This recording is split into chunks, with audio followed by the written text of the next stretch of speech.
আসসালামু আলাইকুম। একটা বিষয় নিয়ে কথা বলবো, সেটা হচ্ছে এই যে ঢাকা ময়মনসিংহ হাইওয়েতে এই স্থানটার নাম হচ্ছে স্কয়ার মাস্টার বাড়ি। তো এইখানে রাস্তার কাজ চলতেছে ঢালাই করে। এই রাস্তার কাজ চলাকালীন সময় রাস্তার এক সাইড বন্ধ থাকে আর এক সাইড দিয়ে গাড়ি চলে। মানে কি পরিমাণ যে জ্যামের সৃষ্টি হয়, যে ভুক্তভোগী শুধুমাত্র সেই ব্যক্তিটিই জানে এই দুর্ভোগের কথা। তো আগে দেখতাম যে রাস্তায় যদি কোনো ভাঙা হইতো বা কোনো সমস্যা হতো, সেক্ষেত্রে পিচ ঝালাই দিয়ে রাস্তা ঠিক করে দিত এবং সেটা শর্ট টাইমের মধ্যে। কিন্তু আমি জানি না এই কাজটা কেন করতেছে ইদানিং।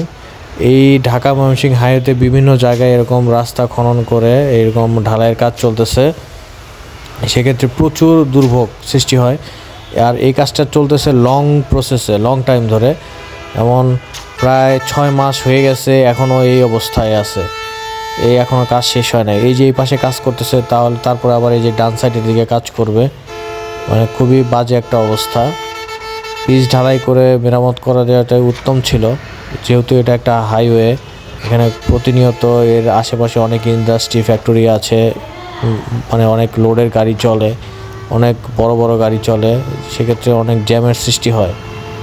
আসলে এই কাজটা এখন কেন করে, এইভাবে ঢালাই করে কেন রাস্তা মেরামত করে আমার জানা নাই, আমি জানতে চাই। পিচ ঢালাই করে রাস্তাটা মেরামত করলে সবচেয়ে সহজ ও দ্রুত মেরামত হয়ে যায়। এই সমস্যায় যে পড়েছে বা এই জ্যামে যে আটকিয়েছে, সেই মানে বুঝতে পারে যে এটা কত বড় একটা সমস্যা।